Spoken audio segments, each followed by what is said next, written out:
Doesn't matter the color that you paint that. The important is how you do your things. ¿De qué color será la paz? ¿De qué color será el amor? ¿De qué color será aquel cerro? ¿De qué color será el invierno?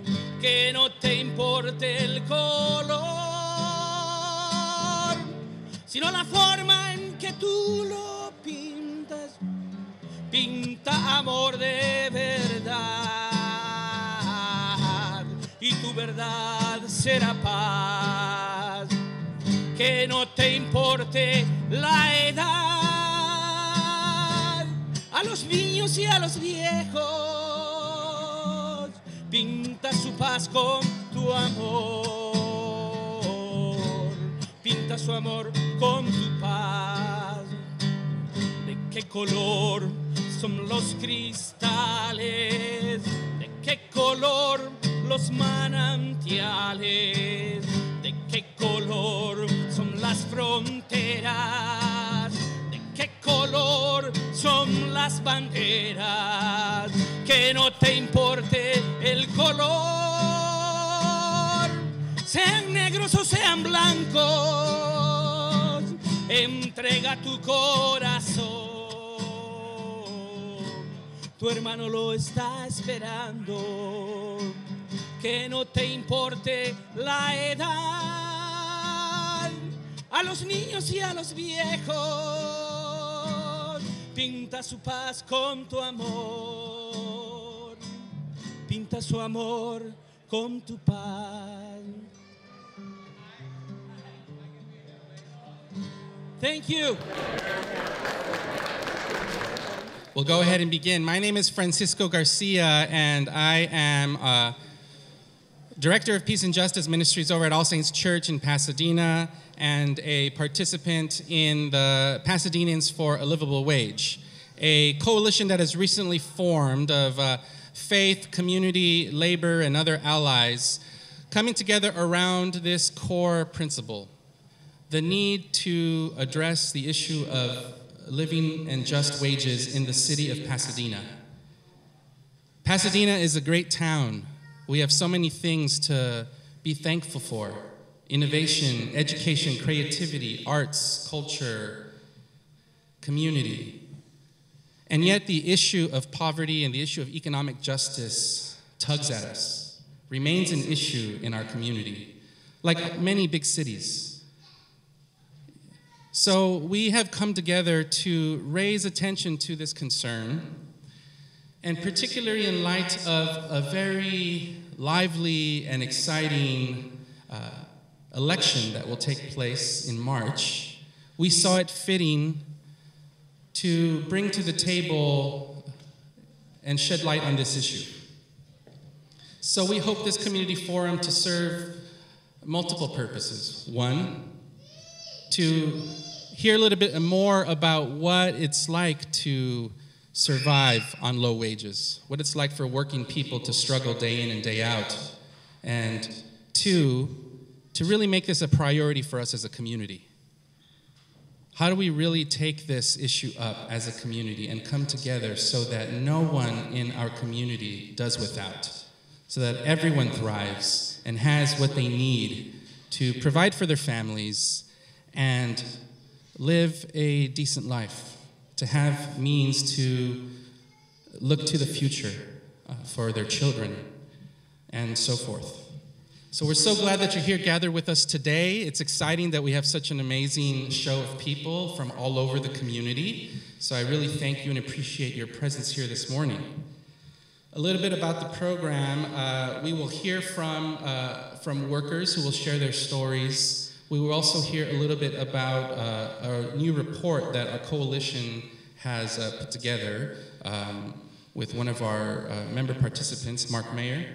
And we will hear from some of our other partners in the region about what's happening throughout Los Angeles County. Then we'll have an opportunity for our various elected officials that are either currently in office or candidates for office who have gathered here with us to respond to 2 questions that the Pasadenans for a Living Wage is putting forth. The issue of expanding the existing living wage ordinance beyond its current coverage, which it currently covers city contracts, and then also to create a path to $15 an hour, thereby creating an actual minimum wage in the city of Pasadena. You'll hear more about that as we go.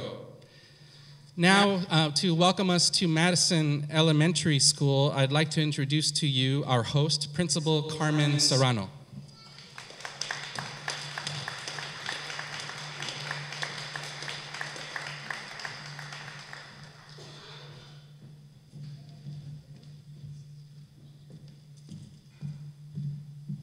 Good morning, everyone. Bienvenidos a todos. It is an honor and pleasure to welcome you to Madison Elementary, my home, as I told the mayor. Bienvenidos a mi casa. En mi casa, su casa. A couple logistics before I go on. If you go through the double door with the glass, go down the hallway, there's an arrow, a blue arrow. That will lead you to the restrooms, the adult restrooms. Female restrooms, the first one's near the first water fountain on the left side. Male restrooms next to the second water fountain on the left side. So just so that you know, we've opened some windows, some doors, so you can go through parking lot, wherever you need to go to. Now, living wages. It touches my heart, it touches my work very deeply, not only with the population of students that I work with here in Pasadena, here at Madison, but having them come to school with their basic needs met means that they're ready to learn. Oftentimes, when their basic needs are not met, we find ourselves providing that for them and then having them hurry through the race of catching up. It is a work that we do with a lot of love. It's a work we do with hard work. And our students work very hard to achieve every day all the work academically and that growth that they need. But the living wage is something that they do come in. If they come in hungry, if they come in with their clothes not kept, if they don't know where they're sleeping, if their parents can't find that rest and that peace of mind, emotionally, the family's suffering, therefore the children suffer. And they come into school not ready to learn. And we are in the business of learning, but we're also in the business of loving kids through whatever it is that they're doing. I shared with the gentleman earlier today that schools really are the mirror of society. So the schools, wherever they're located, really are the mirrors of the community around them. Our community around us, here at Madison, has a lot of challenges, a lot of hurdles. They jump through every day to come to school. And to be here, just being here, is already a given and a win. So we need to push them lovingly to get the academics. So I appreciate you being here to listen out. I know that your heart's in the right place, and if you need to, want to know more about Madison, willing to set some time to talk to you. If you want to volunteer with us, we're here for you. Thank you.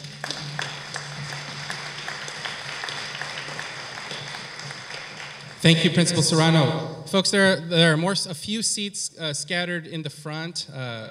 Morning, Mayor. I see he's sitting down on the steps. Feel free to come and join us up front if you'd like. Plenty of room. We just got to squeeze in. Yeah, that's like church. We're all family here. So now I'd like to introduce, to welcome us to the district, Council Member Victor Gordo.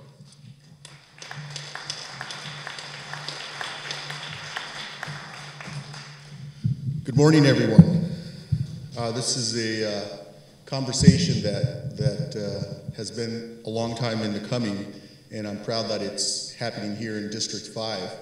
I'm particularly proud because this is where I went to elementary school, and this auditorium seems a lot smaller than it did when I was in 4th grade. My field representative, by the way, also went to elementary school here. She was in the SMART classes, and I won't tell you what class I was in. So let me begin first by welcoming Mayor Bogard, who's done a tremendous job of leading this city. and is doing a tremendous job of leading us through some difficult times in this city. And so I'd like us to recognize Mayor Bogart.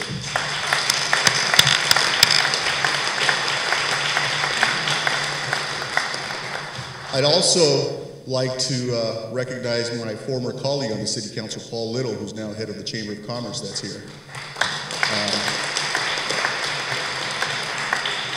The Chamber, of course, will play an important role in our discussion, and we have to be inclusive of Paul's membership and the leadership that I believe that they will provide. I'd also like to welcome some friends who are engaged in a current battle for fair wages, for decent working conditions, but more importantly, to ensure that Pasadena's hospital, Huntington Hospital, continues to provide the best service and the safest service, and those are the nurses from Huntington Hospital who are here with us today.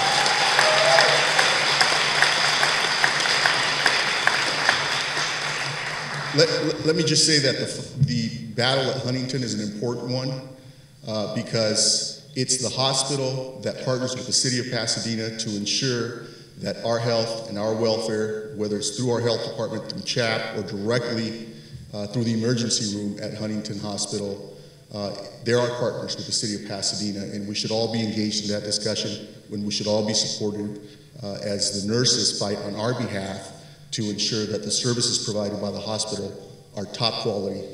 And so I applaud each and every one of you for engaging in that fight.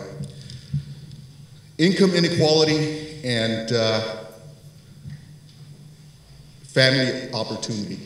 You know, I've heard the debate crafted as one as income inequality, and I think that's important. But in my family, having been born in Zacatecas, Mexico, arrived in Pasadena at age 5, gone to school right here at Madison Elementary, income inequality really was family opportunity. It was the difference between my being able to participate in Little League, participate at the Boys and Girls Club because my parents did or didn't have the resources. It was the difference between my ultimately being able to go to Pasadena City College, then college, and then law school.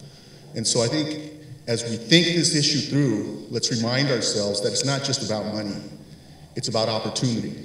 And that opportunity is cumulative as Pasadena's families move generation through generation.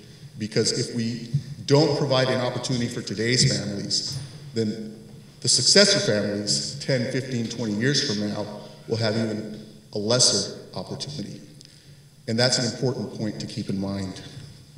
Let's think through, as we talk about income inequality and as we talk about opportunity for the families of Pasadena, let's think through the impacts of our general plan. We said years ago that we wanted to be a regional destination. We focused our community's efforts on becoming that regional destination, and we've become that regional destination. We invested in the gold line. We focused our density, housing density, along the transit corridors. We set out to protect neighborhoods. All of those have had tremendous impacts. The density in the housing corridors have benefited many a developer because they got higher density, they got more profits. Protecting neighborhoods has benefited everyone, but it has come at a cost, increasing rental rates, and it's benefited many property owners. Then we look at investment that we've made throughout the years in the Rose Parade, in the Rose Bowl, in City Hall, in the Convention Center, all millions of dollars, hundreds of millions of dollars in city investment to benefit whom? Old Pasadena garages and the development of Old Pasadena has benefited whom? South Lake in the Playhouse District, all tremendous investment. And I would say to you, having witnessed from the outside of City Hall some of these investments, but also participated in the granting and undertaking of some of these investments, we had two goals. And I think that those two goals are the goals we should measure today. The first goal was, of course, to create a great city, to create that regional destination that everyone wanted to live in, play in, and work in. And we accomplished that goal. But the second goal really was to benefit workers in this community. And there, I think we've fallen short. If you look at the level of city investment to drive those two goals, if you look at the tremendous private investment that that's triggered and the tremendous profit that those private investors have taken, you'll see the line go like this. When you look at the other measure for our second goal, the wages of workers, you'll see a flat line. Incremental bumps, but for the most part, a flat line. And so I think this discussion is an important discussion. It should be an honest discussion, and we should use honest measures.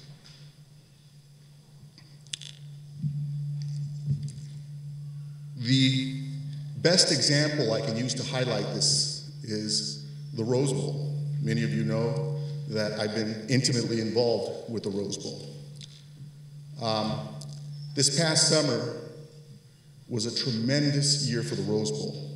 But it wasn't just the Rose Bowl in the city that benefited. Let's think about this.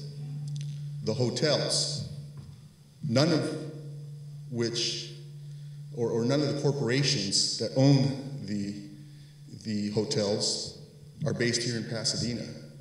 East Coast, out of the country, all over the place. But look what we helped them achieve just with this one summer of the Rose Bowl. Hotel nights for every event leading up to event night. Hotel nights sold out. Hotels went from minimum 2, 3, up to 4, 5 night minimums. Why? Because the stadium that we invested in, that we took taxpayer dollars for, appropriately so, I would stand by that decision any day, continues to be a tremendous economic engine.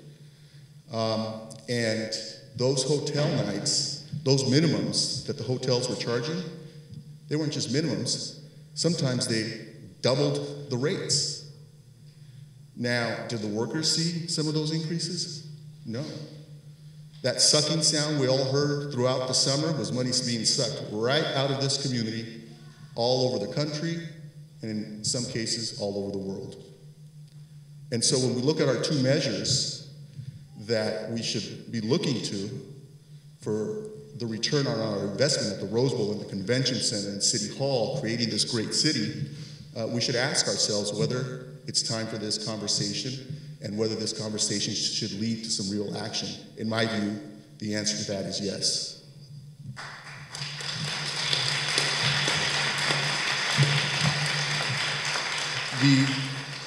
But we are operating in a regional economy, and we have to keep that in mind.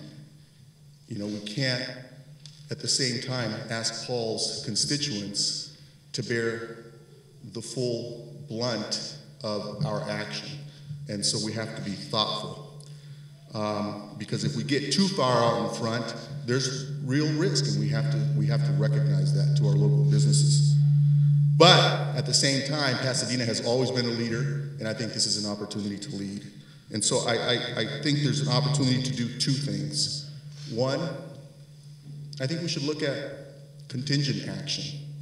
I think Pasadena can have this conversation and say, we're going to be a regional leader, and we will seek a path towards $15 an hour, and we will provide a trigger for that path when a majority of the cities representing a majority of the people in this county adopt the same thing. And so we take action to seek that path, and we encourage others to do the same, and when we are successful in getting others to do the same, then our ordinance goes into effect. I think that puts pressure on other cities. It encourages our colleagues in Los Angeles, like Mayor Garcetti, to do that. The second thing I think we ought to do is anytime there's city action or involvement, for example, the hotel across the street from City Hall that is going to be built on city land, a tremendous subsidy by the Kimpton Hotel, an operator that I believe is located in England. Well, they're based San Francisco, but we'll check that fact. Now, that hotel, it would be a tragedy for us to invest and go forward with that project and not ask them to do the right thing and help us lead, not just in Pasadena, but in the region. They should be a leader, and we should encourage that by asking them if they're going to build on our land with our investment. They should be the first to say, we're going to pay $15.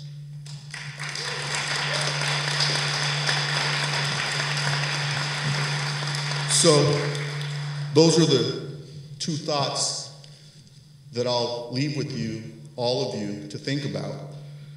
But in the end, I think we do have to be thoughtful. We have to be deliberate at the same time. I believe Pasadena can be that pebble that spurs the tide that ultimately lifts all boats in this county. And I propose that we do that coming out from this forum. And that's my challenge to all of the candidates, mayoral or city council. It takes a lot of guts to put your name on the ballot, I know that. And so I applaud all of the candidates for having the guts and the gumption to do that and to stand before us. But I think it's time to lead, and I'm hoping that we'll hear from today's candidates that they're willing to do that. Thank you very much. Thank you, Council Member Gordo.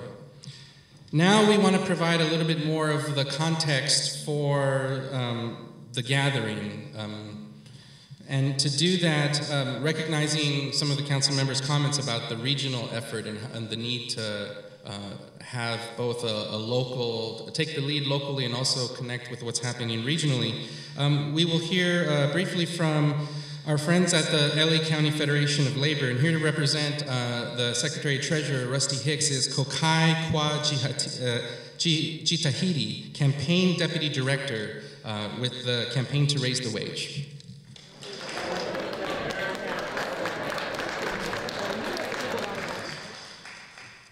Thank you, Reverend Francisco, and thank you for being here this morning, and thank you, Councilman, for your comments. I'm here on behalf of Rusty Hicks, who, of course, is the Executive Secretary-Treasurer of the LA County Fed, and, of course, the LA County Federation of Labor, represents affiliates throughout the County of Los Angeles, not just the city. And I also want to acknowledge that we have a few of our core members of the coalition. I see Lupe Palma, and folks from Fight for 15 and 721, who's been a great partner in the city work and also the county work as well. Gene from UFCW 770. I see some folks from Unite Here, Local 11, and some of our community partners, Clean Car Wash, and a couple other folks that I'm probably missing right now. I'm here just to really quickly just give a perspective from the County Fed standpoint in terms of the importance of working as a region, while at the same time not allowing the regional argument to stunt our growth and stunt the pathway. Because I think we all recognize that the city of Los Angeles is not in a vacuum. It is not the whole county in itself, although it does make up about half of the population. So according to Councilman Nara, I guess if we pass it in Los Angeles, we're kind of basically mainly there in terms of getting the majority of people. But obviously, we see this as a regional fight, and it's important to have that perspective. So I want to just give a kind of a little bit of a background on how, the County Fed, along with our partners in the Raise the Wage Coalition, came together and sort of how we kind of see this thing. Obviously, many of you know Mayor Garcetti on Labor Day held a press conference in South LA at King Park in South Los Angeles to announce his intentions to help push a minimum wage increase in the city of Los Angeles.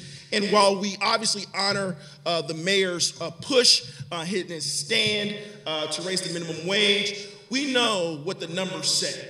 The numbers say that to be broke with a roof over your head in the county of Los Angeles, and listen to what I'm saying here, to be basically broke with a roof over your head, and that's probably not having cable, you need at least $15.79.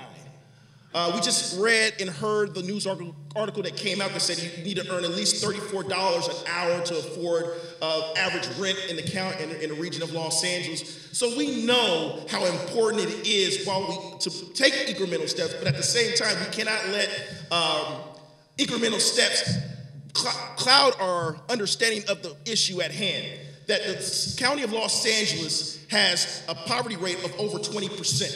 In the city of Los Angeles, nearly 3 quarters of Latinos live in poverty. 1 in every 2 African American, over a third of Asians live in poverty. Many of them are workers with full-time jobs. For some of us who do work in Skid Row, it is horrifying to see people living in shelters, having to wake up and go to work in the morning.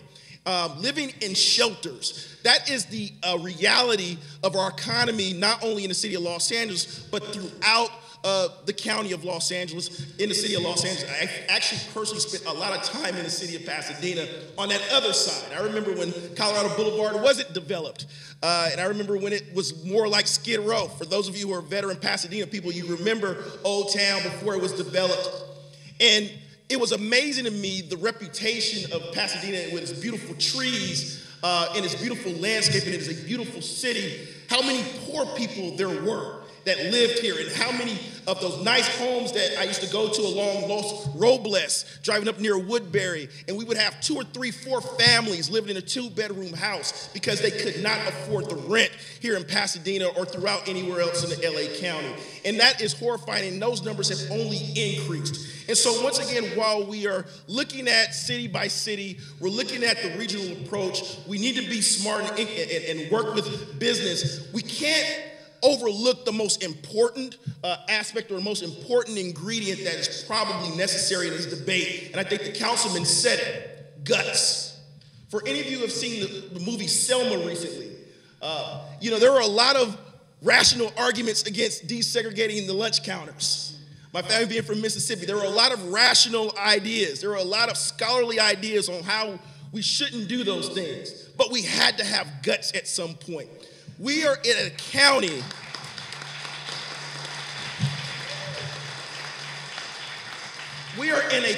where too many full-time workers are struggling to get by. It should be a crime to work full-time and still have to be on public assistance. It should be a crime to work full-time and have to double up on rent. But also, let's not just look at it from the workers' perspectives, and I could understand we have members from the Chambers of Commerce here, and I think our coalition understands the fact that many of our businesses, and particularly our small businesses in many of our corridors, are closing today because the constituents and the neighbors who live around those businesses can't afford to patronize those businesses. And so if we're going to really grow our economy, we have to at some point stop giving breaks to those at the very top and redistribute that wealth at some point to those who need it the most. And so what we have come together as in terms of Raise the Wage Coalition in Los Angeles, in the city of Los Angeles, we want to pass a comprehensive minimum wage ordinance that gets us to $15. Absolutely, let's clap on that. But also, we know that low-wage workers in this county and in cities throughout this county are not just suffering from the lack of pay in terms of not getting to $15, but they are also victims of things like wage theft.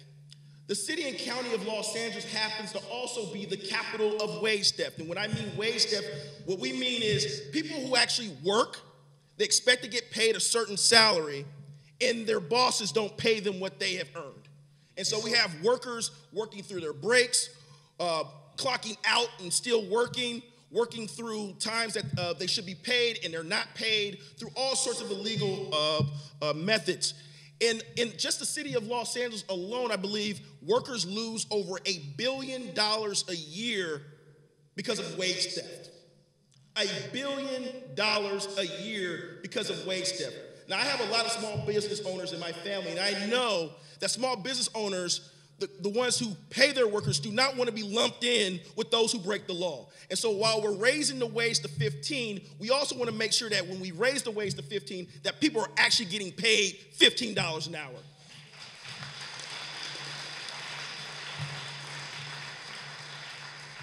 The third part of our plank is something that I think President Obama in his State of the Union speech sort of threw out there and really kind of hammered home already, which was earned sick leave. 80% of low-wage workers do not have access to some system of earned sick leave. So what does that mean? That means that when workers at fast food establishments, restaurant establishments, many of our hotels, they get sick or their kids get sick, they cannot take off from work without a significant financial penalty. For many low-wage workers, losing 3.5 days of pay because of illness can equal a month's grocery bill. And so while we're also raising the wage and making sure that people are actually paid the wage that they have earned, we also want to make sure that we remove barriers like I have to make a choice whether I come to work sick and then infecting you possibly, or staying home and losing money. We have many workers, unfortunately, in low-wage sectors, and I was one of them for many years, who are doing things like bringing their kid to work with them and hiding them in closets, hiding them in cars, because they cannot afford to take off from work to take care of a sick child. We have low-wage workers who are coming to work sick and infected, and thus spreading those illnesses to co-workers. And remember, 4 out of 5 low-wage workers work with the public. Think about restaurants, think about hotels, think about amusement and entertainment facilities. And so what we are pushing in the city of Los Angeles is a comprehensive minimum wage that, once again, to get us to 15, to stop wage theft, and to make sure that people do not have to make the unfortunate choice of staying home or coming to work sick. And through that, we also want to encourage our other cities throughout the county to adopt this comprehensive approach as well. And we stand with you to support you. We stand with you to fight with you. We are so honored to be invited here.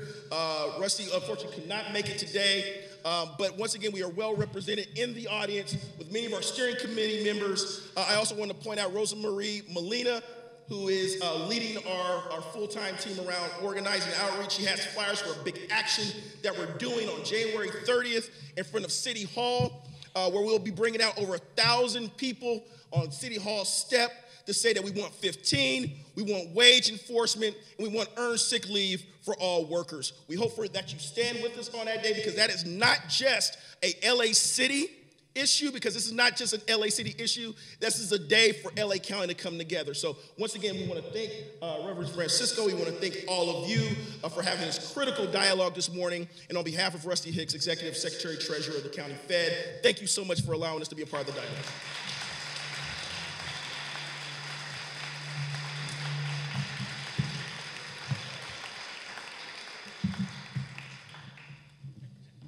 Thank you, Kokai, for your strong words, brother. Thank you. Now I'd like to bring we'll call attention back a little bit in more detail about Pasadena. And to have that, we're grateful to have with us as part of our coalition, Professor Mark Mayer from Glendale Community College, also a labor economist, who did a lot of work to crunch the numbers and to make sense of what is it like in Pasadena today for workers, and what is the state of income inequality in our city. So Mark will share a few highlights of a report that will be made available to you at the tables in the back. Mark.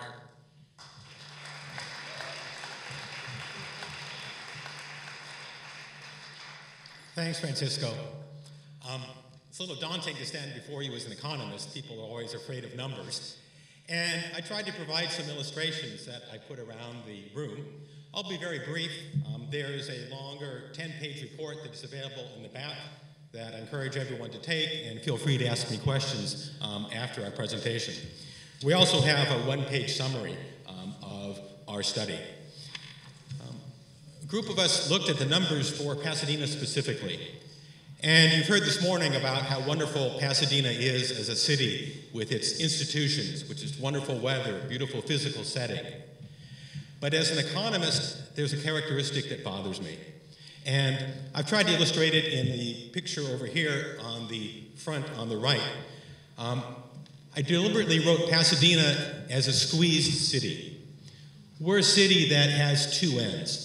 On one end, we have a large number of people in households who make more than $100,000 a year, about 36% of our households.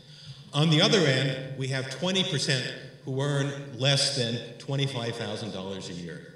Households living in Pasadena on less than $25,000 a year, 20% of our population.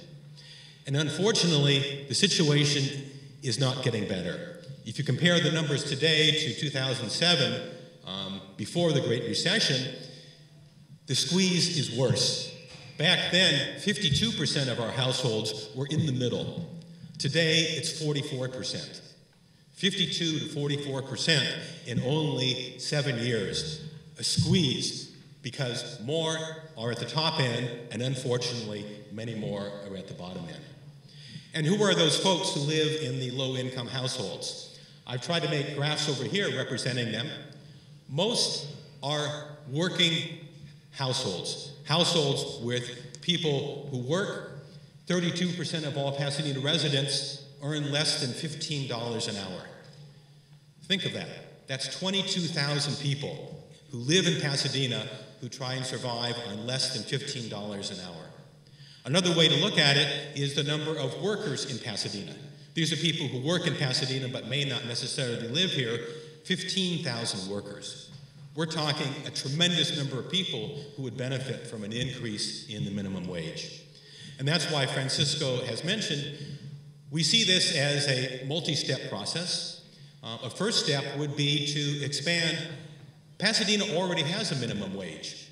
We have a minimum wage that's required for city contractors. We could extend that minimum wage, currently $12.60, to all employers, and then, as previous speakers have mentioned, work on a path to $15 an hour. It's not going to solve all our problems. Pasadena has a higher poverty rate than the state of California, higher than the country as a whole at 16%, but it will be a first step. To have a livable wage in Pasadena, researchers at MIT suggest the wage needs to be over $22 an hour. That's for a household of one worker and one child, $22 an hour. 15 gets us part of the way there. We'd all benefit from that. As our previous speaker mentioned, people who earn low wages spend their money locally and spend all of their income. We estimate that raising wages in Pasadena to $15 an hour would inject about $150 million into the Pasadena economy alone, creating about 1,000 jobs. If we had a minimum wage of $15 an hour county-wide, it would create 65,000 jobs, injecting over $9 billion into the LA County economy. All of us will benefit. Are there some costs? Well, economists have investigated very carefully what happens to employment when the minimum wage is raised. We have experience across the country. Other cities have already been in the lead. You've read about Seattle. In California alone, Oakland, San Francisco, Richmond, perhaps San Diego, San Jose have increased the minimum wage. And studies there suggest there's been very minimal increases in unemployment. And Pasadena, we're a lucky city. We're a city that relies mostly, as other speakers have mentioned, on the hospitality industry. These are restaurants, these are hotels, these are industries that won't leave when we raise the minimum wage, unlike some manufacturing jobs. We can be the bellwether for the San Gabriel Valley, the bellwether for LA County in raising the minimum wage. The one industry that may be affected the most is the restaurant industry with high labor costs. But even there, economists estimate that over the period over which the minimum wage is instituted, prices for a $3 hamburger at most, and this is a maximum estimate, would go up to $3.30 an hour. I'm willing to pay $3.30 to live in a city that I'm proud of.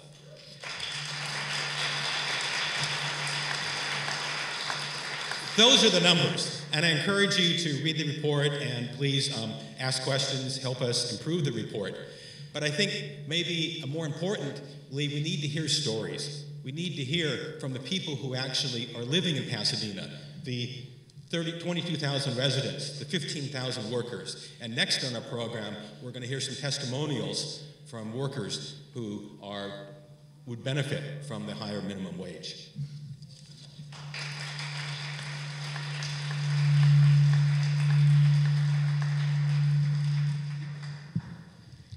Thank you, Mark. Now I want to call up to the microphone Albina Ardon, who's a McDonald's worker, who will share her own story and also that of McDonald's workers in Pasadena. And as Albina comes up, just wanted to share with you that part of her testimony will shed light on the struggle for what it's like for workers in the city, in our city, to actually stand up and to speak up and to raise attention to these issues. So, Albina. Good morning. My name is Albina Ardon. I got 10 years working for McDonald's. I started working when I was 18. My husband also worked for McDonald's too. He has 5 years working. I got 2 children, 1 girl, 1 boy. And I got one friend that he worked right here in Pasadena, but he lives in East LA because the rent right here is so expensive. He lived in 2 bedrooms with 7 people. Can you believe that? That's amazing. So he go to school and he work, and sometimes he struggle to work and go to school, because when you go to school, sometimes it's really hard to focus on the school. So I mean, I think he's passing through almost through the same thing I'm passing, because I work for McDonald's almost 10 years. I get paid every twice a month. My check for 2 weeks is $700. Can someone right here live with $700 a month? No, huh? Only me. Yes. It's really hard, so I encourage all of you guys to think about it. If you guys have the opportunity to raise the wage and show LA that you guys can, LA is gonna do it. Why? Because I think it's not only me. There is a lot of families behind me that they are passing through the same thing that I'm passing. Julio is another guy, he's passing through the same thing. I mean, we live in LA. LA is one of the most expensive states you can ever think about it. The rent is almost $900 a month. I get paid $700 a month. I mean, like, think about it, it's common sense. It's like, I got 10 years working for McDonald's, I get paid $905. 10 years. And some other people, they got like 6 or 7 months and they get paid almost $10. So it depends of the owner. So, I mean, you guys have the opportunity, you guys could go to school, maybe you guys have a better life than I, but if you guys have the opportunity, raise the wage. I mean, you could go outside and see how many families, they struggle.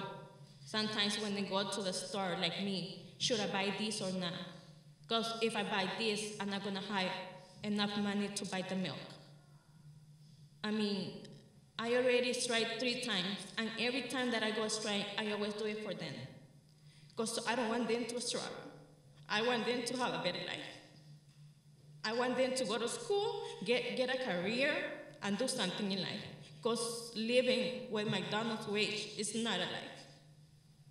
So it's really hard to go and tell people your story, but I think it's a good idea because people could see that I'm passing through a lot of things.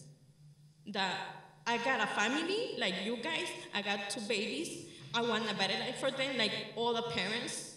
So if you guys could change this, raise the minimum wage to 15 and a union, please do it. Because you're gonna change the life of so many people, not just me. There are 100 people. You can go to any place you can, and you're gonna see that even though the employees, they are laughing, they are nice to you, but you don't know how is the life behind. You don't know how many problems they have. You don't know if they can afford to go and buy shoes for their kids. You don't know if they can get money to go at least once a month, go see a movie. The last time that I went to a theater with my kids to see a movie, it was 6 months. Because it's almost $100. So the $100, that's the money that I could use for something else, to buy them clothes, to buy them shoes.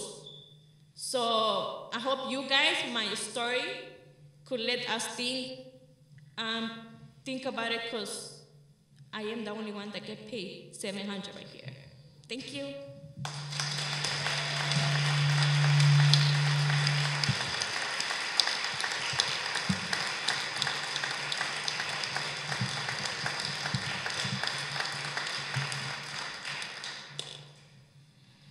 Thank you, Albina. Gracias.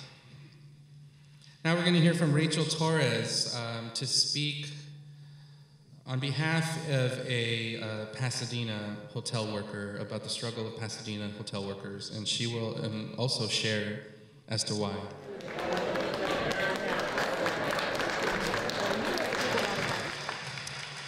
Good morning. My name is Rachel Torres. I just want to take another moment to recognize Albina. That takes an incredible amount of courage. And what she faces in the workplace on a daily basis is horrendous. And just even coming today, there may be pushback. There may be a response to that. So we should not underestimate what that is. I work with Unite Here, Local 11. We represent hotel workers throughout LA and Orange County. Unfortunately, Pasadena is a city where most of the hotels are non-union, meaning that workers face a tremendous amount of harassment and intimidation for speaking. So unfortunately, because of that, a worker named Irma, who wanted to speak today, could not because of that fear of intimidation. Literally, if she spoke today, she would have an X on her back, and on Monday she would have to think twice about speaking in front of groups like this. So we honor her struggle today, and I wanted to read a statement that she gave about what's happening here. I'm a hotel housekeeper at a hotel in Pasadena. I've lived in Pasadena since 2008 with my 10-year-old son. I spend all day cleaning hotel rooms. The work is really hard. There's a lot of pressure to move fast, but lifting the beds and getting everything done is really, really hard. The management continually adds new details to the room. I try to do the cleaning well, but which is it? Quality or quantity?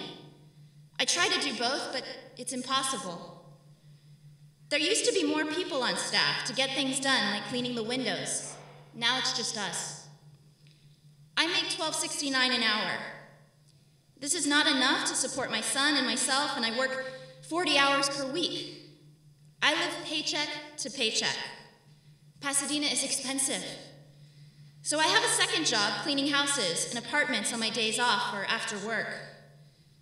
But sometimes the schedule at the hotel changes and I have to cancel clients. I try to get at least 20 hours cleaning houses, but it's exhausting. I start working at 6:30 a.m. and come home late in the day. Sometimes I see the older housekeepers and I see how tired they are. It's so much harder for them, and I wonder, will this be me? Thank you.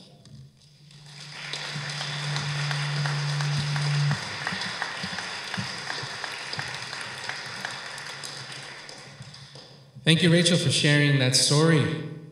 Now I'd like to invite Dolly Wilson, who is an ER nurse at Huntington Hospital, to offer her words of solidarity and also to share her view on what she sees in the hospital, the impact of poverty and low wages on health.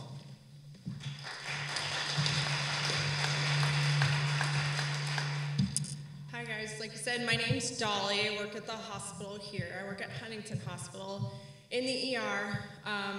I've been in healthcare for over 10 years. I've been a nurse about 5. There's a lot of buzz in the community about what's been going on over there at the hospital, and I just wanted to say a special thanks for everybody who's been supporting us. Special shout out for the nurses who are here. I really want to show you guys how well supported this living wage movement is by the nurses. So if the nurses and organizers from Huntington could please stand up.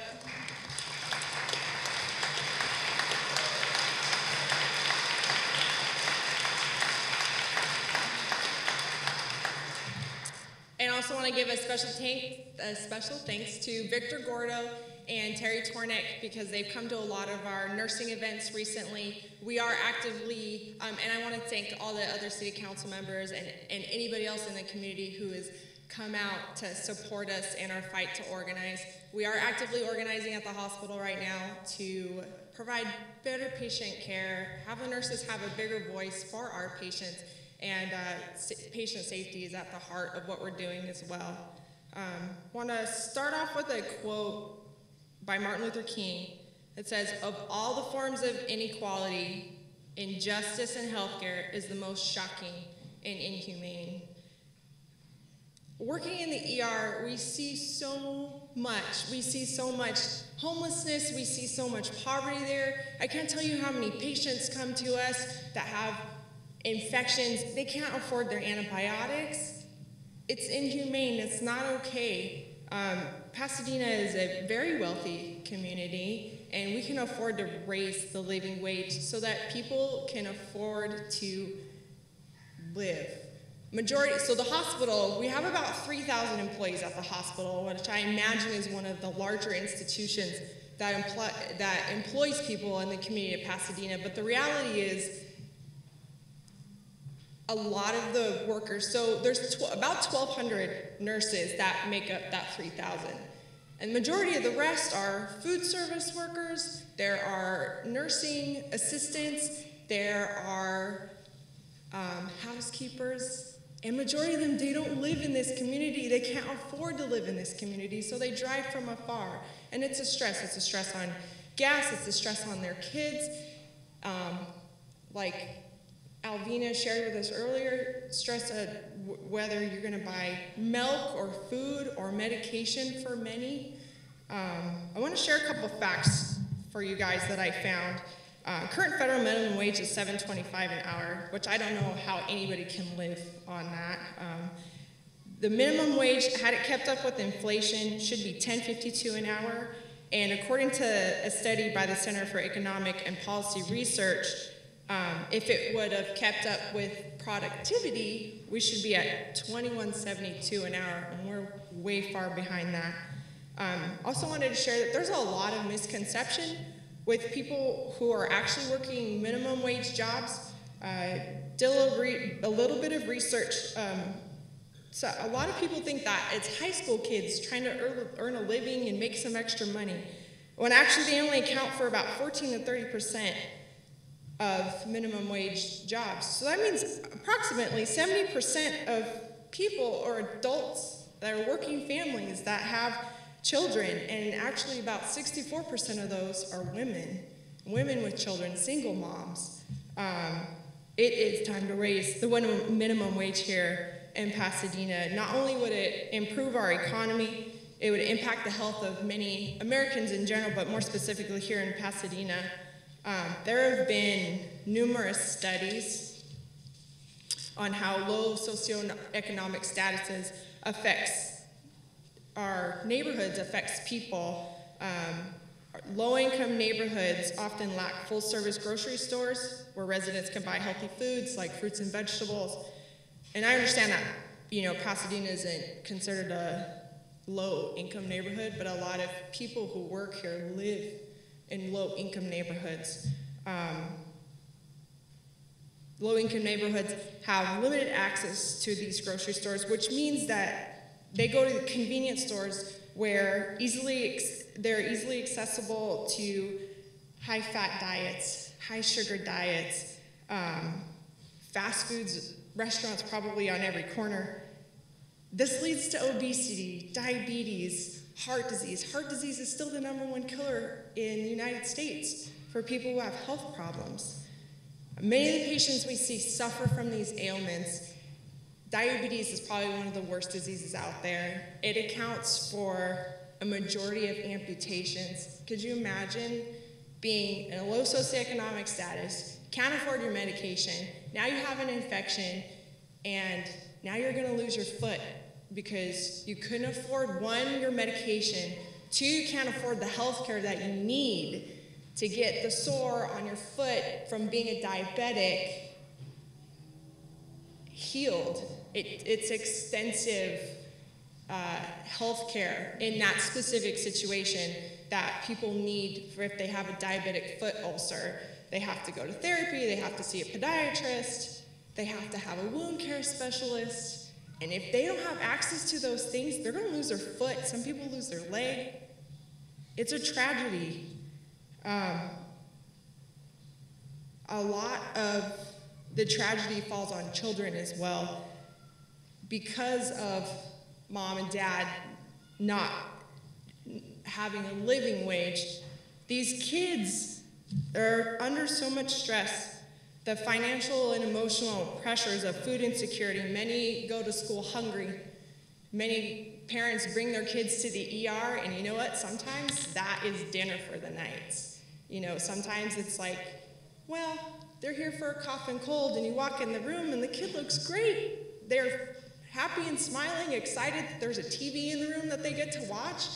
And sometimes right away, the first thing the parents are asking for is, hey, can we get food? And so we have to consider things like that. There's extensive literature that links poor childhood health to low socioeconomic status. These kids, as babies, neonatal, there is increased risk of neonatal mortality rates. It means that babies are dying because people don't have enough. These kids also are a greater risk from injuries resulting in accidents or sometimes abuse. There's actually even linked a higher risk for asthma and lower developmental scores for kids in low socioeconomic statuses. Pasadena has the ability to raise the bar for the people who live and work in this community. We are a very wealthy community that has the means to raise the minimum wage to a living wage. This would mean a healthier community with more access to health care, less stress to families, nutritious food at the table. And I'm here to tell you that we nurses stand with you for our fight for a living wage. Thank you.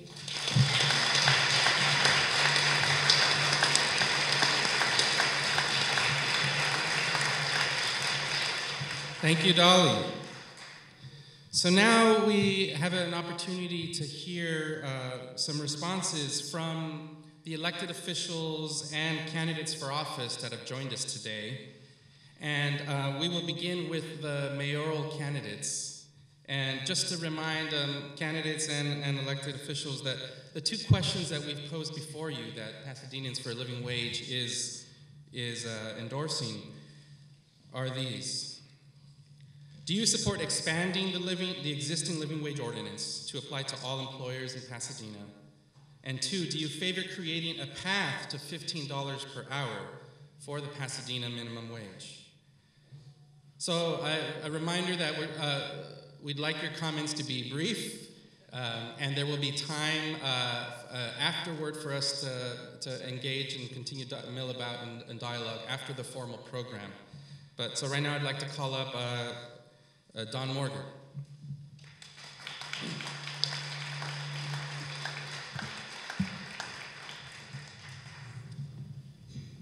So my dad was working at Jack in the Box when I was born, and raised me by himself, just the two of us, in hourly jobs at restaurants. So, you know, we moved around quite a bit. When I was a kid, he told me we were moving because the carpets were getting dirty in our rentals, but of course we were being evicted. And so because of that, I was going to different schools again and again and again. So I understand the instability that a lot of you talked about today, and I bring that with me in answering these questions. I mean, do I support expanding the ordinance? Yes. And a path to higher wages? Yes. I mean, I think it's important for the mayor to actively advocate for us to create higher wages in this community, for hourly workers, for all workers in our community. It's not as simple to say we have very wealthy people and very poor people.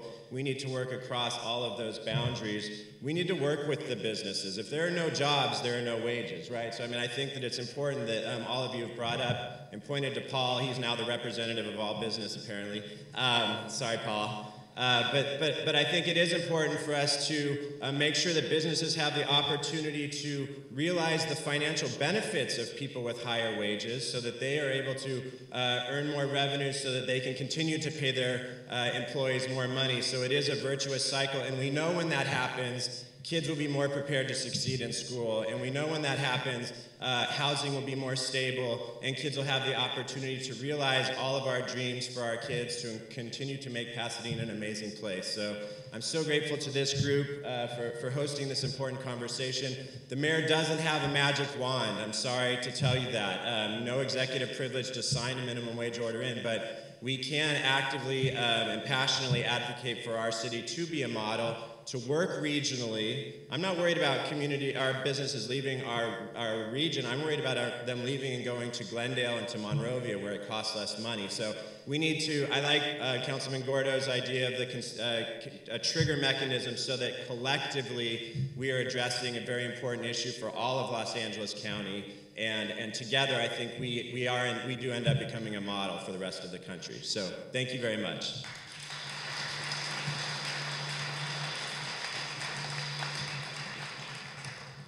Now I'd like to invite Council Member Jackie Robinson.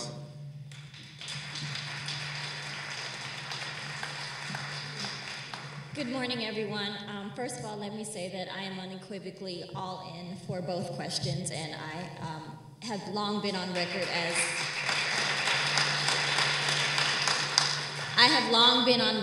as working on behalf of working families and being in support of the $15 minimum wage in Pasadena, as well as the path to determine how to best implement in Pasadena. And as always, the devil is in the details.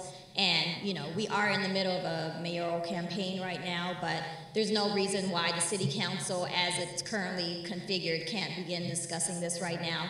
It is going to be important that we hear from all sides of the issue, including the business community, and how this is going to, more importantly, support the small businesses, impact the small businesses in our community, because we know we're not just a city full of, you know, big corporations and hotel chain owners that, you know, have no relationship to the city. In Los Angeles, I am Education Policy Director to Board Member Zimmer at the Los Angeles Unified School District, and through that position, I was the author of the minimum wage resolution to raise the minimum wage for the classified workers in the Los Angeles Unified School District with a 15 minimum, as well as the resolution to support the hotel workers in Los Angeles as well. And I always have said that Pasadena is a model, and we are a model city because we're on both a regional and a national stage, and Pasadena can be the model for everyone. We do not have to wait until the city of Los Angeles passes their minimum wage. And we have been the leader on other issues, and we can continue to be the leader. So I would be in support of both of the questions as presented today, and say that we don't have to wait to begin these discussions until after the mayoral race is over. We can start it now. Thank you.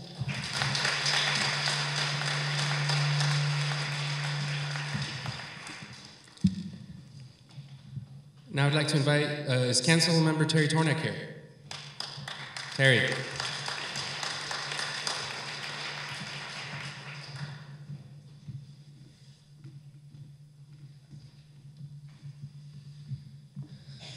Thank you. Really, I came today to be educated as much as anything else. This is an issue that has been on a lot of people's radar in this room for a long time. Peter Dreyer has been flogging this for a while, and there are a lot of things that he has to say that I don't necessarily agree with, but on this issue, I think it's sort of unarguable. I think part of the difficulty I have with this is that it is described as a dialogue, and yet what we have here today, there's virtually no one in this room that's not, including me, who is not supportive of these provisions. But a dialogue requires that we engage. And I think while a discussion like today is useful in terms of educating people, this is really preaching to the choir. What we need to do, and I appreciate Paul Little's courage in showing up today, but he's local, so he figures he can get away with it. But I was at an event last night with largely business people, and I think I told someone here today, I raised this with them, and there's tremendous resistance and fear of these proposals. And I think largely, as Peter and others have pointed out, that some of the fear and concerns are unfounded, and yet they're very real. What makes Pasadena successful is the ability for us to incorporate a whole range of different points of view, and our ability to engage in a dialogue successfully. So this is a great start, but what we really need to do is a sort of a Pasadena process of engaging people and having a real dialogue with the people who provide the jobs and demonstrate to them that some of these kind of fears and uncertainties are unfounded. So specifically, I do support both proposals. I think that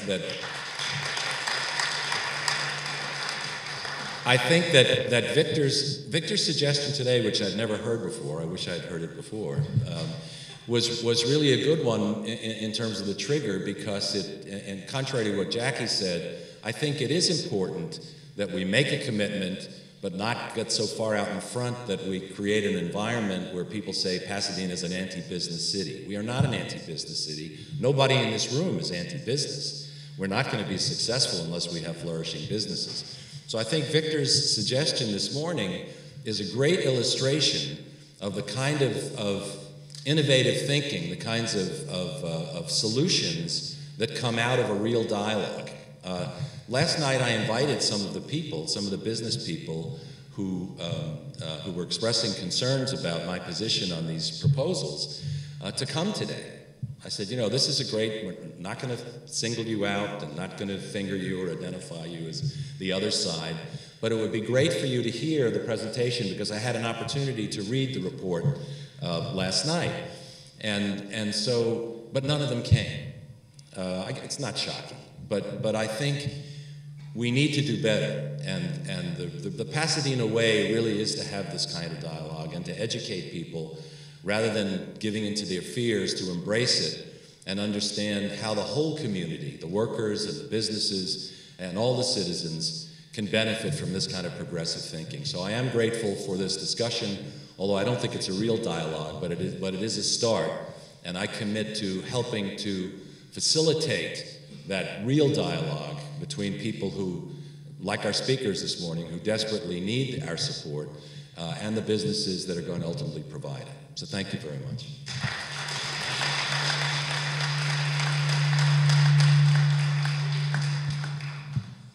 Jason Harden.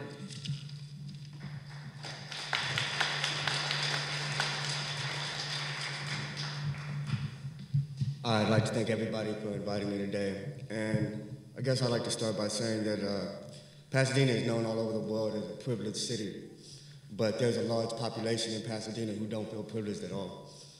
For many years, before I started my own business, I represented one of those folks, and I never made over $15 an hour until I started my own business, so I can totally relate to the stories that were here today, and I appreciate all those stories. That being said, I do support both measures and both acts towards creating a livable wage.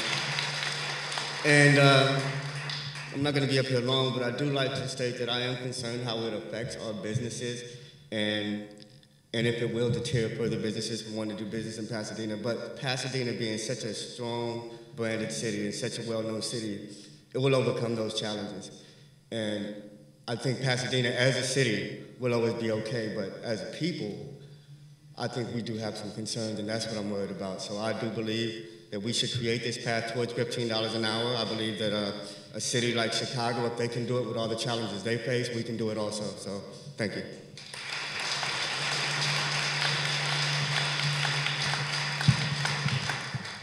Bill Thompson.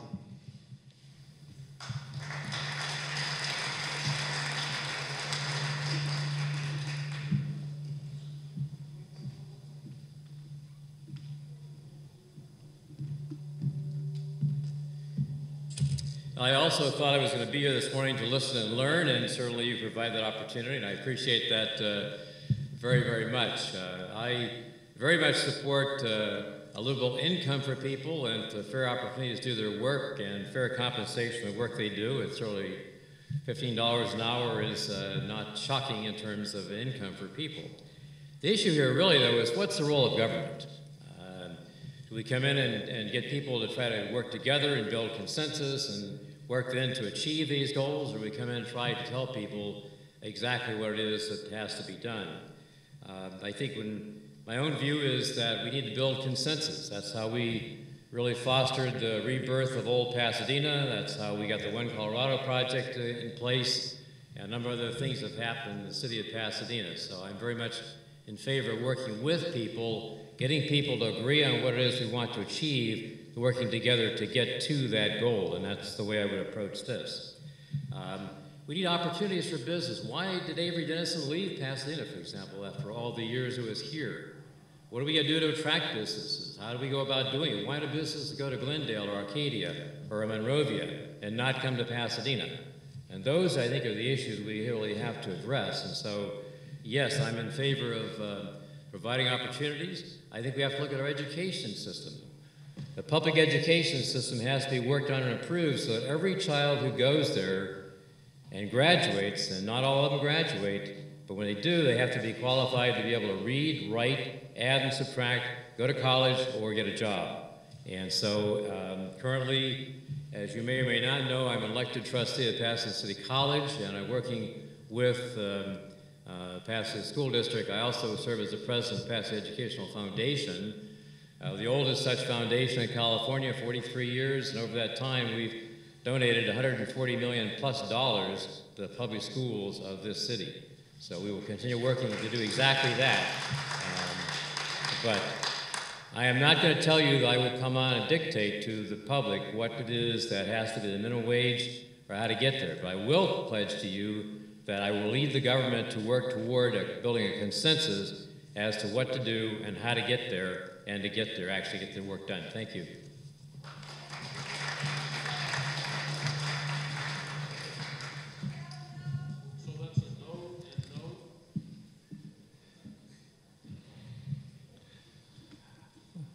Bill, I think so we're not putting yes for you on these specific questions, is that correct? Okay.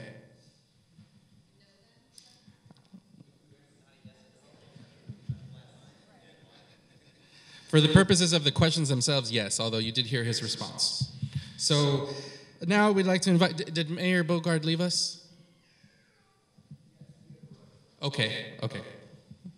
Sorry we missed him. So now we're going to hear from Pasadena City Council and candidates. Victor, I think we heard your response. Is there anything else that you want to say about the two proposals?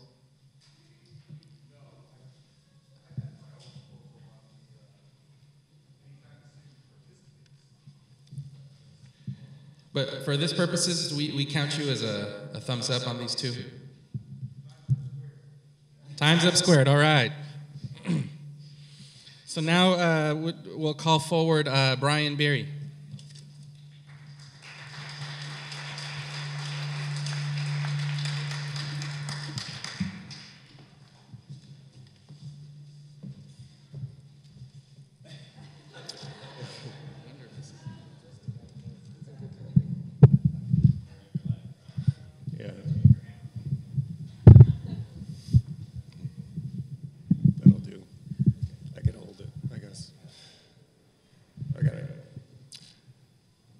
So first of all, I wanted to say thanks to Carmen for hosting this. I think this is fabulous that this type of a conversation is being held in Northwest Pasadena. Second, because oftentimes it's either at the library or PCC or City Hall, so it's great to be out in the community. Second part I'd like to say is why this is important to me. It's important to me because my family is affected by this. So my sister has 2 grown children, well, 2.5 actually, who are living with her today, who work in this city in big box and in coffee shops and in markets, and they don't have enough money to live on their own. My cousin has a son who lives with her as well, and he works at a big box as well, and there are 3 generations in that household.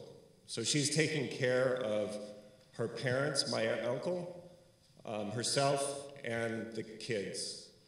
So whatever we can do to strengthen families by raising the livable wage, I'm all for it. The second thing I wanted to say is that I'm very excited today. I'm very excited because we have all the ingredients in the room to be able to make this happen. So we have labor, we have academia, we have elected officials, we have members of the community. I had anticipated coming this morning and only having a handful of people here. Whoever the organizers were for this particular event did a fabulous job.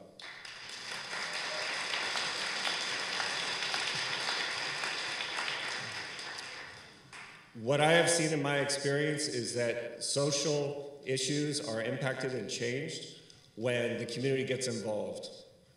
We have it now. So everyone in this room, if you're committing to help support these initiatives or these 2 proposals, it's only a matter of time. So the last thing I wanted to say was, how can we learn from other experiences? So Seattle, I think, is a great example. So Seattle, and this goes to the comments about the business, which has been stated by many already.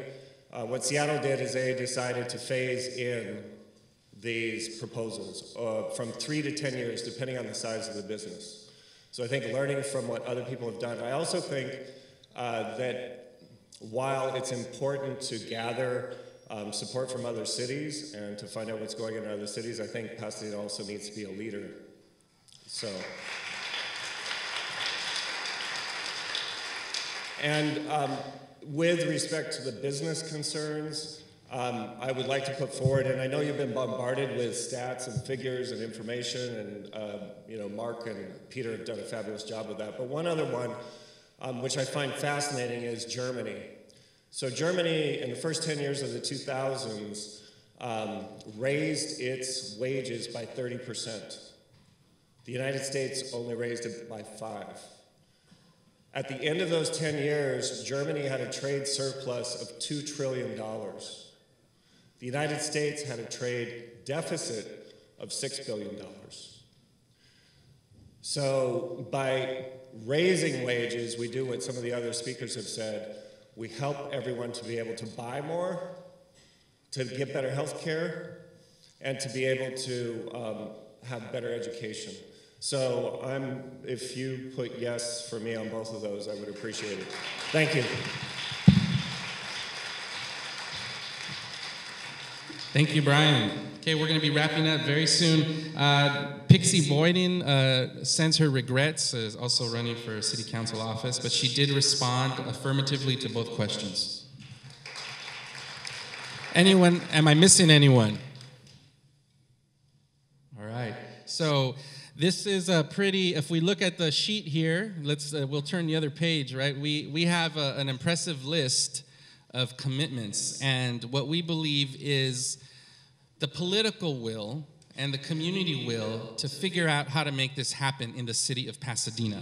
There are going to be details that need to get worked out, discussions and dialogue.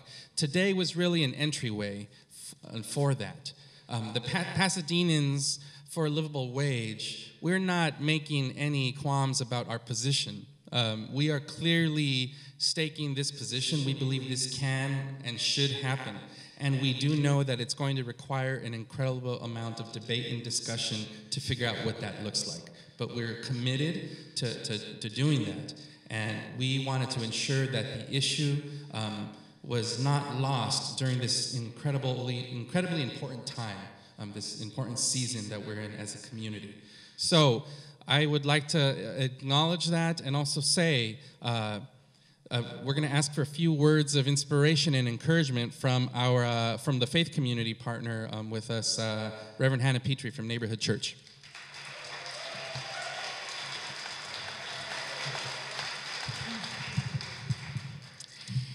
Yes, it is now my task to issue a call for action. Francisco is going to get into the specifics of that, but first I'm going to convince you why it is worth your while. All of you who are here today came because we are seeing our country lose its identity. America used to be a country with a strong middle class, and it used to be within reach to make it into that class. Now a lot of us try to convince ourselves we're still in the middle class, but we're not so sure. We're here because we believe in the America of opportunity for all. Because we believe in a Pasadena that's rich with diversity, because it is livable. We're here because we believe we can repair and reverse this trend of deepening class inequality. And as the Reverend Dr. King said, we are called upon to help the discouraged beggars in life's marketplace. But one day, we must come to see that an edifice which produces beggars needs restructuring.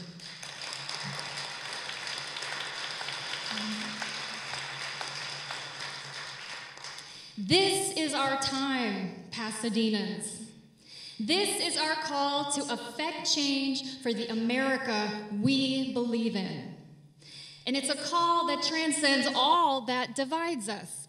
Because we all love an America that's fair and livable. It doesn't matter what class we're in, what political party, what faith we belong to. Answering that call is how we're going to come together as a community and make Pasadena the next American city to pass a livable wage.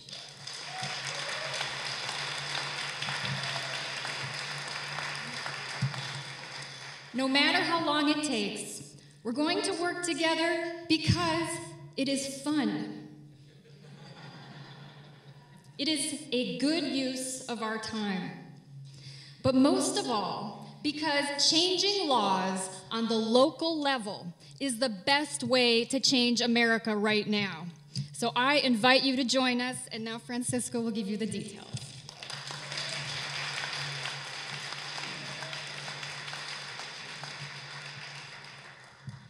So working for social change in our community can be fun. Y'all ready to have fun? All right. You think we can do this? Can we really do this? Are we going to make it happen? If not now, then when, right? So let's do it. So what I want to leave you with as we close is we have a table full of resources. We have a letter that you can write. If you live and or work in the city of Pasadena, you can write to your local representative as a constituent and express your concern and support of this effort.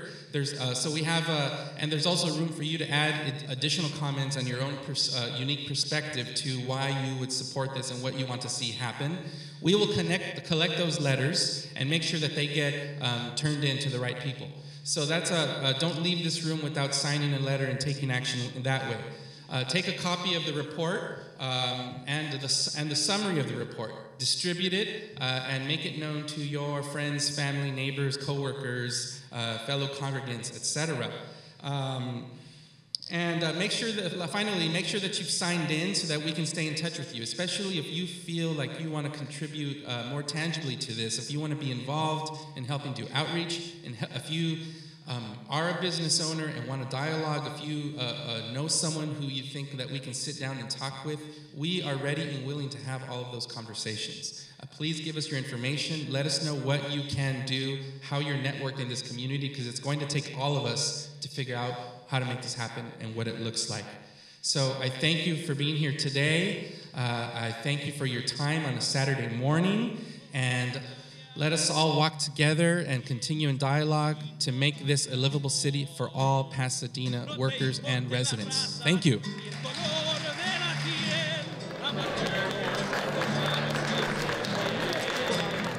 No te importe las razas y el color de la piel, ama a todos como hermanos y hace el bien. Al amigo de siempre, dale amor, y al que no te saluda, dale amor. Si te necesita para para amar, te necesita para amar. No te importen las razas ni el color de la piel, ama a todos como hermanos y haz el bien. No te importen las razas ni el color de la piel, ama a todos como hermanos y haz el bien.